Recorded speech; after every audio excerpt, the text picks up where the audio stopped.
Issue 96. After Sonic tries to fight a bank robber, some asshole citizen tries to stupidly tell Sonic to butt out of saving the day just because the special zone happens to have other heroes around. Again, I totally understand if Sonic just rage quit on trying to be a hero for these ungrateful jerks and took a well-deserved vacation. After some generic monkey superheroes that don't give a shit about talk to each other to show us their uninteresting personalities, Sonic snarked like an audience surrogate. What are they standing around talking for? Get on with it! Since he's the impatient type and all. And another citizen makes me want Sonic to punch him for telling him to shush and defending superhero traditions, even though those traditions are clearly stupid and should have gotten them killed. Sonic tells the superheroes off for letting the bank robber get away, and one of them tells Sonic that they have to pose and flex their muscles for 1 hour at 10 o'clock every day. Sonic says, "You monkeys are nuts!" The idiot monkey Mobian says that while he knows 10 o'clock is arbitrarily when most crimes take place, all they care about is looking good. Sonic's vain, but not that vain. Fortunately, Sonic takes off, and when the bank robber says nothing can budge him, Sonic spin dashes at his chest, bouncing off instead of slicing through him, and says sarcastically, "Sorry, what were you saying?" as he sends the yob falling down.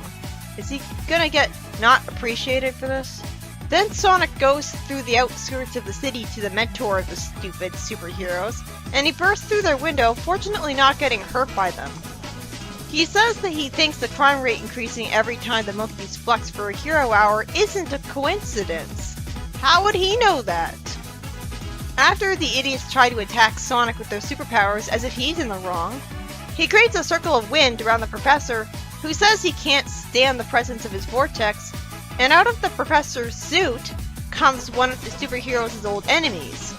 And since there's no explanation that the heroes were brainwashed into that stupid flexing, I still hate them. And I hope Sonic is lying about somehow knowing that the professor wasn't really himself when he had never met him before. Rather than learning their lesson, or getting hit by a truck, the superheroes decide to have an agony hour where they stand around feeling sorry for themselves instead being just as useless. The story sucked. At least it made me smile at the end. In the next story, in the New Big Forest, a villain called Omen makes tendrils tie up Ebony the Black Cat Wizard. I swear, this comic sounded too much like the games and nothing like them, as Knuckles and the others are now all standing in a white or monochrome void because the artist got lazy. Why is that practice even tolerated? We're supposed to be in a forest. Omen threatens to have one of his friends kill everyone if they so much as move, and as I expected from the Elder Tree saying the time has come to halt the planet pollution, the trees turn out to be evil, deciding to erase all of the non-plant creatures because they think that they're all destruction happy. Knuckles calmly reasons with the trees and reminds him that him and the good guys are trying to help them. This is certainly refreshing for Knuckles. This speech easily convinces the trees not to go through with their evil plan. Why even bring it up if it'll be so brief? Everyone's kicked out of the forest, with one of the trees telling Knuckles that one day the eldest tree will rise again. 2 days later, Eggman's fenced off the entire forest, making it forbidden, arbitrarily making it a haven of natural beauty rather than just carpet bombing it, sending a nuke at it, or a heat ray from a satellite, or dropping a bunch of polluted garbage on it, like would be characteristic of him, instead of preserving the forest. He didn't even see the forest firsthand. Why would he be afraid of it? After it's revealed that the place where the Elder Tree once stood will one day have him show up in it again, the next story starts. Tails gets its hopes up from seeing a sign that his adoring fans want to meet him in Casino Night Zone.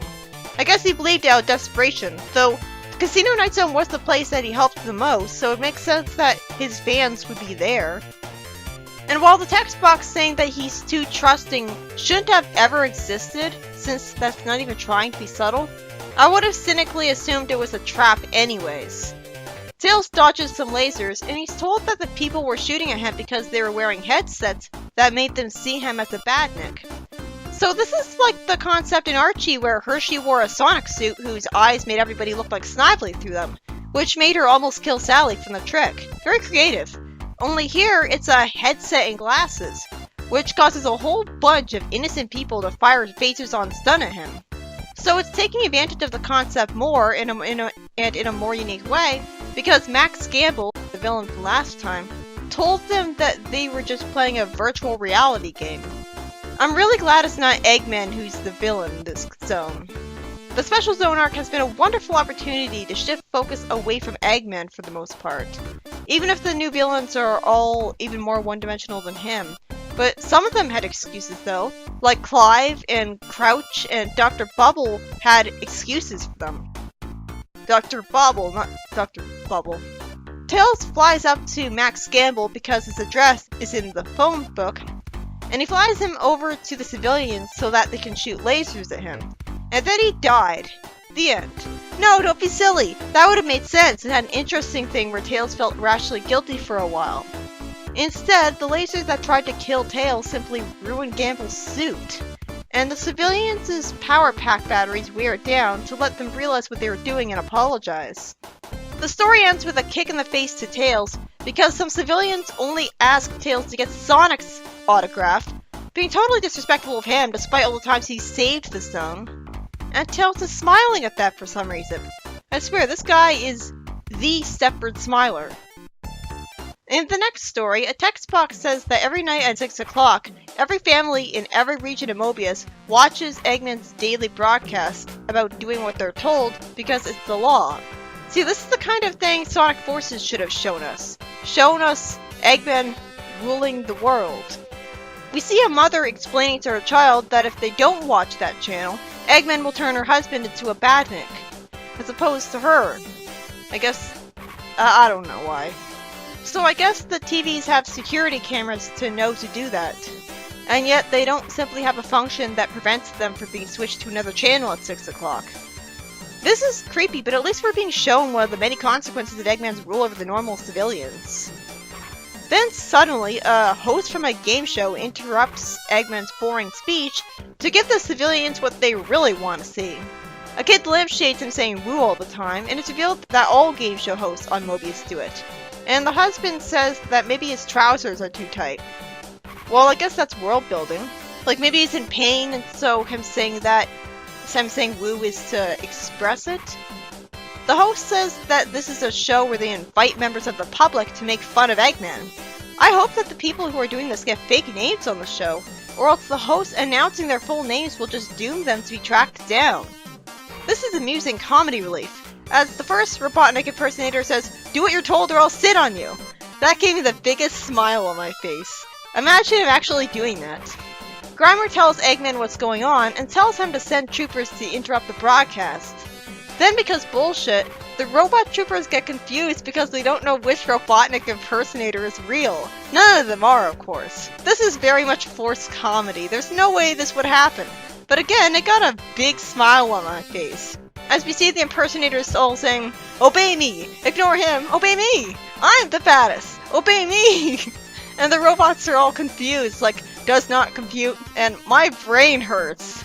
And then the robots all turn on each other and destroy each other because different troopers try to follow different people. I assume that from now on, Eggman will program his troopers better to avoid the heroes taking advantage of how easy they're fooled by disguises. The story ends with Eggman showing up to see that the host has escaped, and a camera broadcasts him throwing a tantrum, leading to him eventually wasting a perfectly good TV. Okay, this story was fantastic.